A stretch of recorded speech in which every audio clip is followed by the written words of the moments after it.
Oh, dude, I've got to tell you, I know. Are we recording? Yeah. Okay. I Welcome to the know Whiskey Vault. Well, I don't know if we should be recording this one. We may need to cut it. I know you hassled me, or didn't hassle me, for not bringing up your smell. But here's the thing. It's very potent. It's very potent. Yeah. It's not just potent. Yeah. It's historical in my brain. Oh, do you have associations? Very bad. Well, hold on. Very bad reasons. This would be kind of like a moment where somebody gets very self-conscious. But if you know Daniel Whittington for more than, let's say, 36 hours, you realize a lot of the smells and sensory experience that he deals with have negative connotations to them. This one's legit. Oh, okay. Like, may need to be edited out. So are the others not legit? No, this one's different. Okay. You're gonna hear how. You ready? Yeah. We really should review the whiskey in a second. Yeah. Okay, so I was 13 years old. Yeah. I was a drummer in the church. Okay. This dude, probably in his late 20s, who was about 6'4" and a little overweight, and challenged. Wait, hold on a second. Are you describing me? No. You're svelte and fit comparatively. But challenged, we're just gonna leave hanging out there. No, just socially challenged, but also a little off. What? I mean, we're not off base. Let's just say he got a crush on me. Oh, on you? Yeah. Why? A 13-year-old boy. Oh. Yeah. So I smell like a pedophile? No, basically, yeah. So I was 13. I had no idea what was going on. I had no context for this. It wasn't like I understood that I was in youth group and like it's church. Yeah. So there's like older leaders and stuff. Yeah, this dude was wildly inappropriate. Do I smell like grooming? And then at one point started sending me handwritten letters that he would coat in his cologne. Right. Well, this isn't very cologne-y. I would open up the notes, and you would get the envelope. It would be left for me at the side stage. Yeah. And I'd get done with the service, and I'd come around and there'd be like a note with my name written on it. I have bad memory. And I'd pick it up, and my hands would smell like that for like 2 days. If we just slathered it in there. He ended up having to be removed from the church by the elders. Excommunicated for grooming. And then there was a watch put out on like, make sure Daniel's safe. Okay. Make sure and there's notes in whatever you're wearing that has like a 40 to 50% overlap with that cologne. I promise not to groom you. Yeah. It's very weird. I haven't smelled that smell since I was 13 years old, but I remember it very specifically. It smells like Stranger Danger. Yes.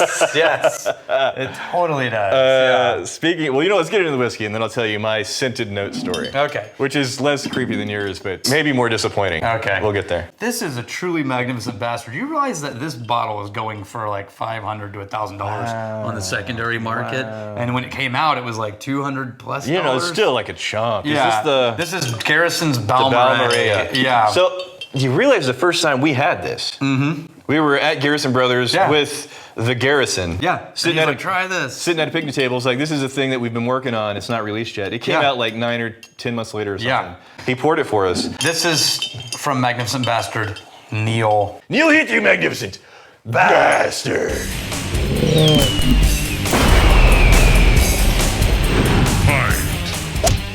I'm going to read the whole story of what went into this whiskey, but evidently, there's the bottle. Let's take that off. That's really annoying. Yeah. Like the Garrison told us about it. It was very interesting. This, I found a lot of people that I've talked to, they do not like this. Oh, yeah. Well, look. As I pour, look at this. Look at the viscosity and the color. So dark. It pours like syrup.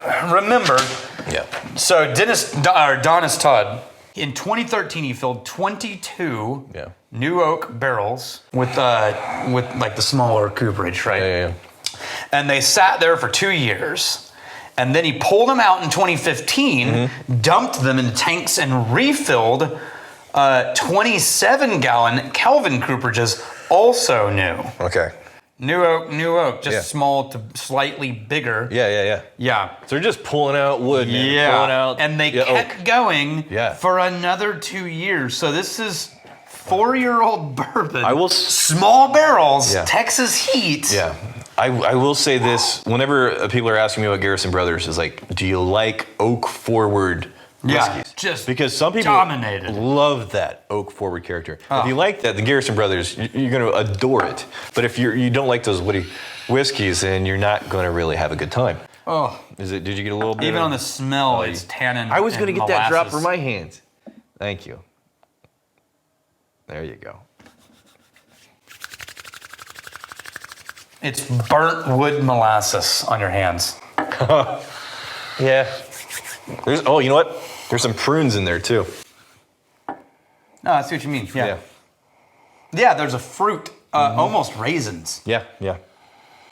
No, you know what? I retract prunes. I'm going to say figs, dried figs. And then the thing that you're left with is that oak. Oh man, smell that. That's smelling the inside of the barrel with all the whiskey fumes coming out. Yeah. You got it. Usually I'm in there deep with the nose. I got to back it off. Have you ever, remember when we freshly dumped, early days we'd freshly dump a barrel and then somebody would smell the bunghole and it was just like, whoa, and your eyes water. Or you smell over the tote while we're dumping a barrel and all the fumes are coming up. Yeah. The color is like sin. I'm going to tell you this. When I'm in the mood to get Garrison Brothers, the shit beat out of you. Right. It's beautiful. I'm not always in the mood. Yeah. But when I'm in the mood, like this is something that I think is it's doing its own thing. It's doing it very successfully. Yeah. And if you like the flavor profile, I don't always feel like super woody oak forward, like incredibly dense molassesy whiskeys. But when I want that, this is where you go. Okay, you ready?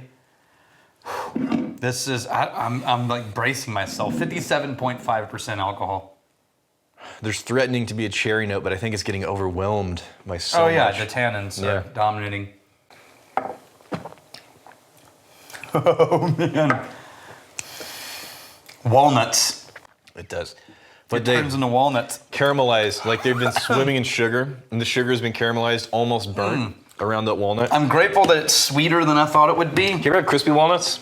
Like at an Asian food restaurant? No. Basically, it's a sugar, almost like a sugary slurry, and then they're just cooking them up, and then they get caramelized and crispy. Crispy walnuts and pasta? Oh, I do a sage cream butternut squash ravioli. Okay. Yeah, sage cream, savory. I like sage. You add a little brown sugar to the cream sauce, so it's not all savory. Yeah. Butternut squash, ravioli. Yeah. And then you oven roast walnuts until they're sort of crispy and smoky. Crush them and you dust it over the ravioli. Oh man, it still smells so strong. It's almost savory. Yeah, I was about to say, there's almost like a soy sauce note when you go back to the nose the second time after you drink it. That just almost salty, savory. Wow, so dense. Now I'm getting dark chocolate torte. Like those flourless chocolate desserts, that are like super dense and bitter. But that extract. Yeah. It's the extract. It's the concentrate version of that. I'm telling you, man, like I gotta be in the mood. I'm not always in the mood. But when I'm in the mood, I'm out of a little water. Like it's incomparable to other whiskeys. I feel like a Kevin. Oh man. Okay. Just a little. You got a lot more water. That was not on purpose. All right. But I also had a lot more whiskey. Well, you want to make it? You want to make it evensies? Yeah. Evensies, and then we do a little bit of. Yeah, that's better because that's not at all what I intended. Okay. It didn't change the nose much. Not that much. I need to let it sit first. Let's read some comments and let it sit. Yeah. So my scented note. Double gold in San Francisco. Can you believe that? Nice. My scented note story. Oh yeah. Give me the scented note story. 5th grade. There was this girl, and like you, girl, I'm 5th grade. I don't know what the hell's going on, right? And then somebody slips me this note, and this girl sends me this letter. Like, I think you're really cute, and I really want to. It's like really nice things. I don't know what to do. I'm in 5th grade. You're like, oh, okay. Right. So, when in doubt, pretend it never happened. Yeah. What? So of course, I find out a few years later. In class, I was like, did you ever get the note? I was like, yeah. I was like, I was absolutely devastated. But by this time, this girl is gorgeous. Oh, of course. And I know what to do now. But she had such this rejected. Yeah, it's like I can't open that. Yeah, one back there's up again. no shot whatsoever. It was like if only I would have followed up and had some type of It's anything. anything following up on that note. Actually, absolutely beautiful girl. Yeah. So How was that a scent memory? she sent me a scented note. That's Oh, it was she just did a little swimming, little spritz. swimming in perfume. Not a spritz. Okay. Yeah, swimming in perfume. So my grooming's a little bit more welcomed than yours. Yeah, mine's not a good memory. But we got the Rocco Mac 8943. If your neighbors had spelled it. Oh, Kale. Kale. Yeah, remember you had a C-A-L. neighbor's kid's name Kale? Oh, yeah. Yeah. So, okay. here's the thing I didn't know. I thought I put it in here on purpose. It's an Irish name with some history. Yes. We got one in our family, not the salad type. Yeah. All right. So maybe. So what is the Kale history? Maybe they went Irish. I didn't look it up, but it's an historical Irish name. I mean, they're both just like standard, So they're not going Americans. for the Irish thing? Well, they may be. Maybe they're Maybe trying it's to spelled- draw from heritage, but neither one of them are from Ireland. They're Maybe very, it's spelled C-A-E-L. Maybe. Not K-L-E. Yeah, if they had like K-A-L-E. an accent or something, it's like, oh yeah, I totally, didn't- like represent. Does it change up? No, it's a little bit more aggressive. It was a meaningful amount of water. Yeah. Like I was Did expecting. not affect it that much in the nose. And the color's still so dark. Oh, it got sweeter. It's candied walnuts now. It ends waxy. It ends waxy, not bitter. No, I actually landed bitter. Really? Yeah. It was more simple sweet on the front than simple bitter on the back. Without water, it actually is a nicer whiskey for me. Japan Scott 1, the comment Rex made about column versus pot still got me wondering, are there any readily available offerings from a distillery where the same mash bill is run through both types of still? No. Oh, you know what? That would be a cool project for us to Yeah, do. no, we can't do a true column still, but we can get as close as we possibly can. It's pretty damn column. with a hybrid. We can get it to the 180s. We Yeah. can't cross 190, which is what It's pretty damn column. takes it out of the whiskey category anyway. Yeah. But we could do one of our malt or one of our bourbon we gotta mash do bills. that. We gotta do that. Pot still side by side with column still. Yeah. Yeah. Just to see, because, to his point, like you could talk about column, you could talk about pot, but to have the same mash bill going through, hell yeah. Yeah. Yeah. Are Why you not? going to remember to do that? I'll remember to slack it. Slack it to Brandon and Kyle. Yeah, I know. Kyle will be on it. Okay, yeah, Kyle's super good. Okay. Oh, it's bitter aftertaste. So once everything sort of, all the oil oozes out, I think the difference between you and I is that last sip, I spread it all over. And so it took a while to dissipate. And it wasn't as bitter, it was waxy walnut. But now that all I'm getting is aftertaste, it's a lot of bitterness. Yeah, if you throw it around and treat it naughty, spread it around. Yeah, I can see what you did. Yeah. Okay, here's to fighting, stealing, and drinking. If you fight me, I fight for a friend. Steal, may you steal your lover's heart. And if you drink, May you drink with us.